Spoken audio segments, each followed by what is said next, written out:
Tu as toujours eu envie de créer un GIF, mais tu ne sais pas par quoi commencer. Tu es au bon endroit. On va voir aujourd'hui ensemble comment créer un GIF qui te ressemble, un GIF rien qu'à toi, que tu seras la seule à utiliser directement sur Instagram.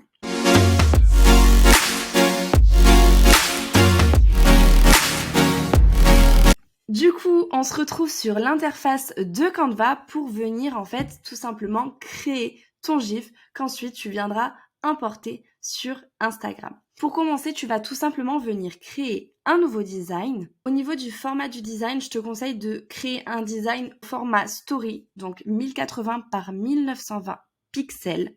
Ça y est, du coup, on se retrouve sur notre interface avec notre nouvelle page, sur notre nouveau design. Ensuite, la prochaine étape, du coup, ça va être de venir chercher un élément ou de trouver une image qui te plaît, qui te correspond, tout simplement en fait l'image que tu souhaites pour venir créer ton GIF. En fait, moi je vais venir du coup tout simplement prendre cette image récente que j'ai utilisée. Je vais venir en fait la grossir et l'adapter en fait à ma page pour qu'ensuite j'ai le GIF le plus important possible, le plus gros possible, l'idée qu'il soit pixelisé. Si tu as par exemple choisi une photo ou un élément mais que tu ne souhaites pas avoir le fond de cette photo, puisque ça ne va pas forcément être esthétique, que tu veux juste un élément sur ta photo, je te conseille du coup de supprimer d'abord le fond de ton élément, le fond de ta photo. Pour ça en fait tu vas tout simplement venir sur la photo, par exemple celle-ci, et tu vas venir faire modifier une photo, effacer l'arrière-plan. Et comme ça, il va juste te rester en fait l'élément que tu souhaites. Donc là, par exemple, on a la madame avec son ananas. Ensuite, donc, une fois que tu as positionné comme tu le souhaites ton élément, tu vas tout simplement venir dupliquer ta page 12 fois. Donc là, une première fois, une deuxième fois, une troisième, quatrième, cinquième, sixième, septième, huitième, neuvième, dixième, onzième. Comme ça, on a 12 pages avec notre élément. Je vais maintenant revenir du coup sur la première page et l'idée en fait ça va être de changer le mouvement de notre image sur chaque page. Donc là je vais le laisser normal sur la première page et ensuite je vais commencer à venir jouer avec mon image sur les autres slides. Et en fait je vais tourner un petit peu à chaque fois. Je vais vraiment venir jouer avec mes formes, avec mon élément, pour pouvoir en fait créer cette impression finalement de mouvement sur du coup notre GIF. Donc voilà, on va faire ça vraiment pour toutes nos pages. Et voilà sur la dernière. Ensuite, on va venir se repositionner sur notre première page. Et là, on va en fait venir ajouter une animation sur notre page. Donc, en fonction de ce que l'on souhaite, moi, je vais ajouter l'animation pop.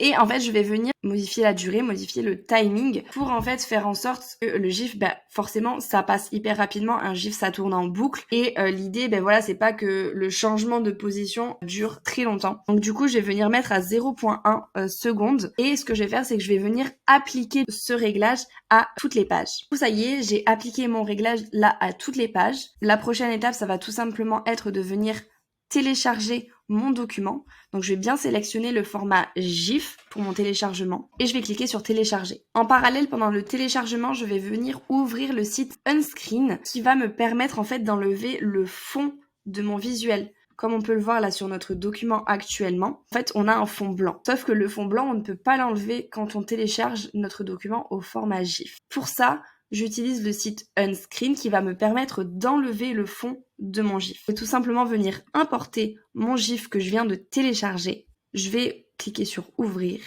Et là, du coup, ça va me permettre d'enlever le fond. Et du coup, là, ça y est, j'ai mon GIF sans fond. Donc, comme ça, je pourrais l'importer sur Instagram beaucoup plus facilement et ça m'évitera d'avoir un fond derrière qui n'est pas très très joli. Donc là, maintenant, j'ai plus qu'à le télécharger, le tout réjouer, j'ai plus qu'à l'utiliser sur Instagram directement. Donc voilà, j'aurai dès à présent un GIF qui me correspond, un GIF à mon image unique aussi, puisque logiquement, je serai la seule à l'avoir, vu que je viens de le créer. Donc voilà comment créer ton GIF, comment avoir ton GIF qui soit prêt à l'emploi. Et n'hésite surtout pas à me partager tes résultats sur Instagram. Je serai trop contente de voir du coup les GIFs que vous créez suite à cette vidéo. Et si tu veux aller encore un petit peu plus loin dans la découverte de Canva, clique sur le lien dans la biographie pour avoir du coup toutes les informations sur ma nouvelle formation. Et n'hésite pas à t'abonner pour ne pas manquer les prochains tutos.